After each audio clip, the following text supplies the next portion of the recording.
2025 இந்த ஆண்டு திரையரங்க உரிமையாளர்களுக்கு எந்த ஒரு மாதிரியான ஒரு மிகவும் ஒரு சோகமான ஒரு ஆண்டா நான் நினைக்கிறேன்.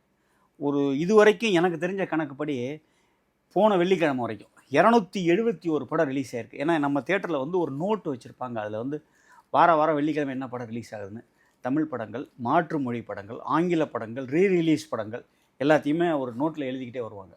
தேதி போட்டு வியாழக்கிழமை ரிலீஸ், வெள்ளிக்கிழமை ரிலீஸ் எல்லாத்தையுமே எழுதுவாங்க. அதுபடி பார்த்தாக்கா 271 படம் ரிலீஸ் ஆகிருக்கு. ஓகே, அதில் ஒரு 10 படம் தேர்ச்சினா பெருசு.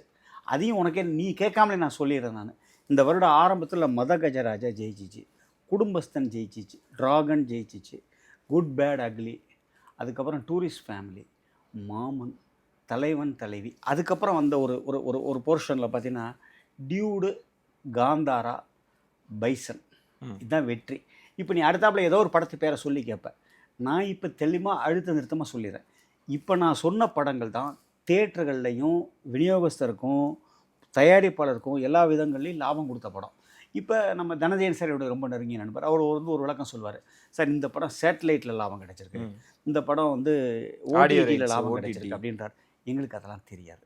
இப்போ நான் சொன்ன ஒரு 10 படங்கள் இதில் ஏதோ ஒன்றோ ரெண்டோ எனக்கு என்னுடைய ஞாபக மருதியில் கூட விட்டுருக்கலாம். நான் அதுக்குள்ளே நான் போக விரும்பலை. ஆனால் இந்த ஒரு 10 படம் தான் இந்த 271 படத்தில் ஜெயிச்சிருக்கு. இப்போ நவம்பர் லாஸ்ட் வீக்குக்கு வந்துட்டோம். இந்த வாரம் ஒன்றும் படம் இல்லை. டிசம்பரில் பார்த்தீங்கன்னா வா வாத்தியாரேன்னு ஒரு படம், கார்த்தி நடித்த படம் வர்ற வாய்ப்பு இருக்குது. அதுக்கப்புறம் ட்ரெயின், விஜய் சேதுபதி படம் ஒன்று நடித்த படம் ஒன்று வாய்ப்பு இருக்குது. அதுக்கப்புறம் அவதார் வருது. வேறு ஒன்று பேர் சொல்கிற மாதிரி தெரியல. திரும்பி again we have expecting our good turn at 2026 only. Okay sir, இப்போ நீங்கள் இத்தனை படங்கள் சொன்னீங்க. இத்தனை படங்கள், அதாவது 271 படத்தில் 8 படம் தான் பேர் சொல்லக்கூடிய படமாகவும் லாபகரமாகவும் அமைஞ்சிருக்கு. பேர் சொல்லக்கூடிய படமாக சொல்ல லாபகரமான படமாக அமைஞ்சிருக்கு. ஃபியூச்சர் என்ன சார்? திரையாளங்களோட ஃபியூச்சர் ரொம்ப பயமாக இருக்குது.